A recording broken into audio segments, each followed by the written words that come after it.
तुझी प्रियाला प्रीत कळेना। शमिकाने तुझ्यावर काय एवढी जादू केलीये कोणास ठाऊक। सासूबाई तसं नाहीये। अहो आपल्या घरात पोरींच्या चिवचिवाटाची किती सवय होऊन जाते ना आपल्याला, आणि त्या घरातनं गेल्या की सुनं सुनं होऊन जातं घर। शमिकाच्या आईलाही तसंच वाटत असेल नाही का? मेघनाचं लग्न होऊन गेलं तेव्हा आपल्यालाही 8 दिवस चैन पडलं नव्हतं। बघ मला माहिती आहे आजी जे काही बोलली त्यामुळे तुला खूप वाईट वाटलंय, पण तू स्वतःला का दोषी मानतेस सारखे? हे बघ लग्न झाल्यानंतरच्या एकाही दिवशी मला तुझ्या चेहऱ्यावर टेन्शन नाही बघायचंय। आता राहिला प्रश्न आजीचा, आजीला कसं मनवायचं हे तिच्या लाडक्या नातवाला माहितीच असेल ना।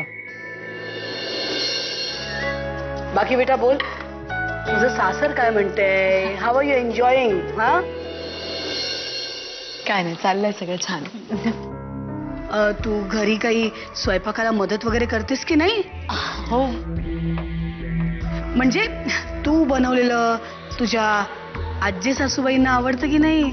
आजी खरंच खूप प्रेमळ आहेत, म्हणजे सगळीच माणसं इतकी छान आहे की मी अगदी रमून गेले तिकडे।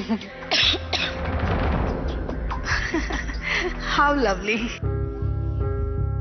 रिया, जय तर म्हणत होता की मी या लोकांना इथे असं अचानक बोलवलं म्हणून यांच्या घरात बरंच मोठं भांडण झालं, पण या दोघांच्या चेहऱ्यावरून तर असं काहीच वाटत नाही।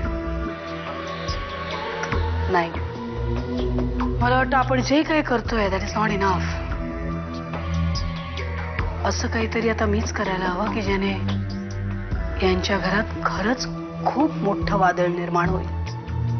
Something really big.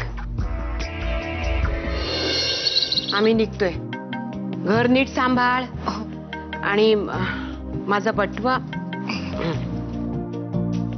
घर व्यवस्थित सांभाळ।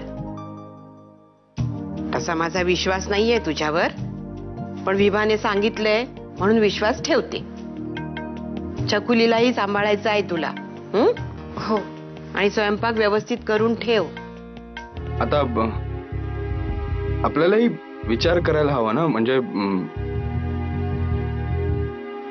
काय झालं? तुला नाही वाटत का की तू मी आणि आपलं आयुष्य आपण सोबत राहावं असं तुला वाटत नाही? आताच शमिकाचं लग्न झालंय तेव्हापासून डॅड एकटे पडलेत रे, आणि मी पण आता त्या घरातून गेले तर त्यांना त्रास होईल। हिचे सेंटी डायलॉग्स पुन्हा सुरू झाले। आशू, तू का काळजी करतेस? मी आहे ना तुझ्यासोबत।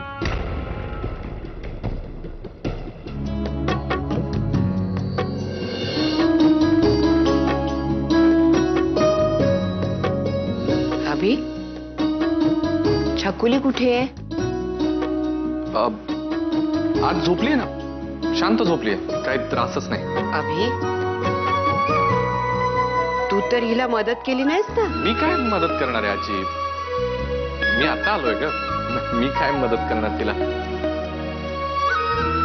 चला, भूक लागली, खूप भूक लागली आजी, जेवायला बसूयात। चल सर, थोडा बस, फर्स्ट क्लास झालेले भाज्या। सासूबाई, आज शमिकानी सगळं इतकं छान सांभाळलंय आणि स्वयंपाक पण मस्त केलाय। आज तुम्ही तिला काहीतरी बक्षीस द्यायला पाहिजे। हा शमिका,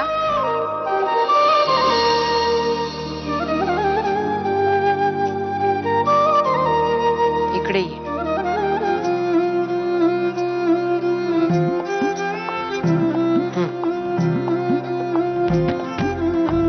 ये।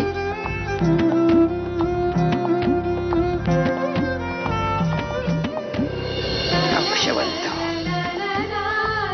आजी, तुम्ही दिलेले हे पैसे मी नेहमी जपून ठेवणार आहे, तुमच्या मनात मला जागा मिळाल्याची पहिली पायरी म्हणून। आणि हो, मी असाच आणखी प्रयत्न करेन आणि तुमचा विश्वास मी नक्की संपादन करेन।